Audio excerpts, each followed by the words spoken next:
नालेवारी समाजी शख्सियत मोहम्मद मुबीन जुमानी पारां इंसानी ख़िदमत लाइ क़ाइम कयल हिदायत जुमानी वेलफेयर ट्रस्ट तरफ़ां खैबर शुगर मिल्स में एक ॾींहं वारी मुफ़्त मेडिकल कैंप लगाई वई।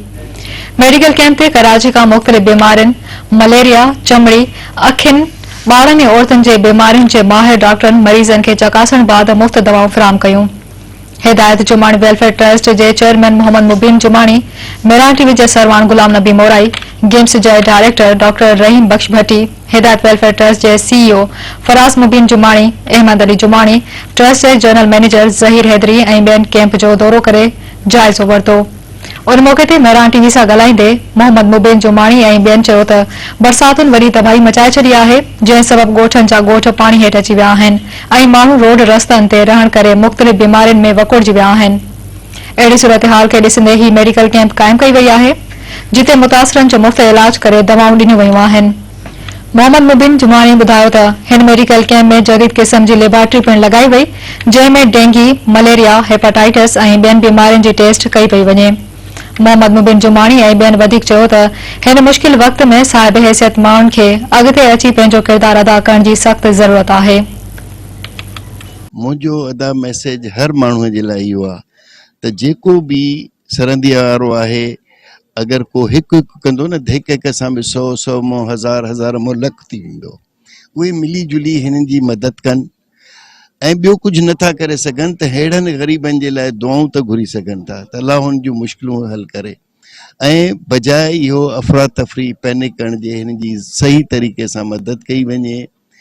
ॿियो हिन जो इहो ई आहे त हिन जी आबादीअ जो हाणे त हिननि खे सेटल कीअं कबो, हिन खे विहारबो कीअं, हिन जो अॻिते छा थींदो।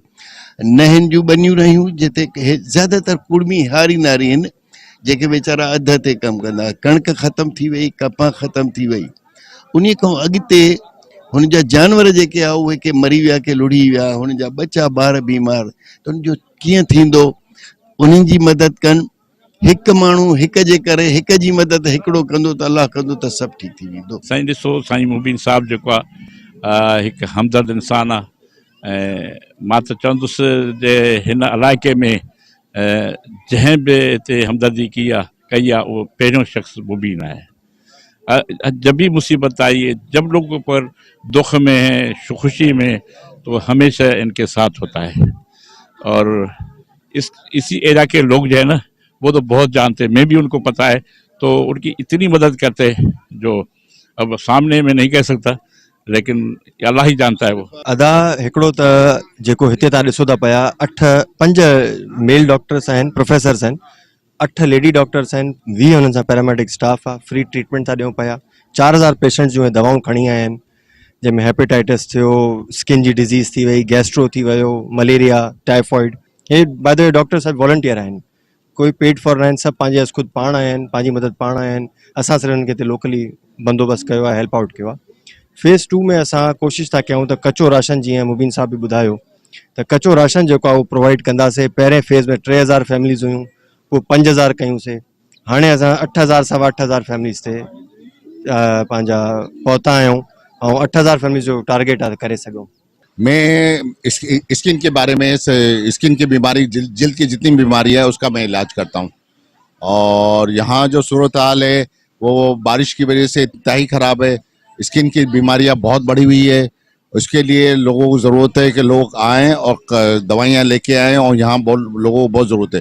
बेचारे पानी वगैरह में रहें, किस्म किस्म की स्किन बीमारियाँ हुई है और ऐसी हुई है कि उनके लिए ट्रीटमेंट के लिए लोगों को आगे आना चाहिए और उनको ट्रीटमेंट के लिए आगे बढ़ना चाहिए। आँखों में जो हमें सबसे ज़्यादा नज़र आ रहा है इन्फेक्शन है और एलर्जी है, क्योंकि ये मौसम बरसात गर्मी, इसकी वजह से आँखों में सोजिश होना, जलन होना, खारिश होना।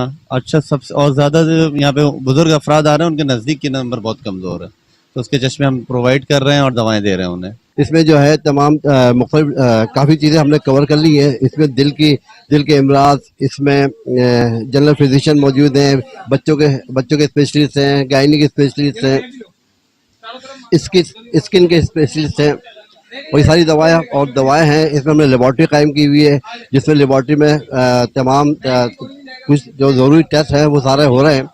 इसके अलावा इमरजेंसी में भी हमने ड्रिप वगैरह लगाने के लिए तमाम माकूल इंतजाम किए। जो पेशेंट बहुत कमज़ोर हैं, जिनको फौरी ट्रीटमेंट की ज़रूरत है, वो भी हमने इसको प्रोवाइड कर रहे हैं। हींअर ताईं जेके असां वटि केसिस आया आहिनि ज़्यादातर उहे टीबी वारा ऐं माना मरीज़ जंहिंखे बुखार हुजे, नज़लो हुजे, कमज़ोरी सां जिन्हनि जो वज़न घटि थो थिए।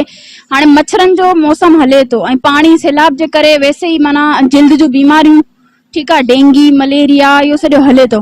ज़्यादातर उहे असां वटि मरीज़ आया आहिनि ऐं ॿिया अहिड़ा मरीज़ आया आहिनि जिन्हनि खे मोशन, ठीकु आहे, कब्ज़, मोशन, वज़न घटि थियणु, इहे सॼो इन्हनि जो आयो आहे। ऐं छाती जो मसलो असां वटि घणो आयो आहे।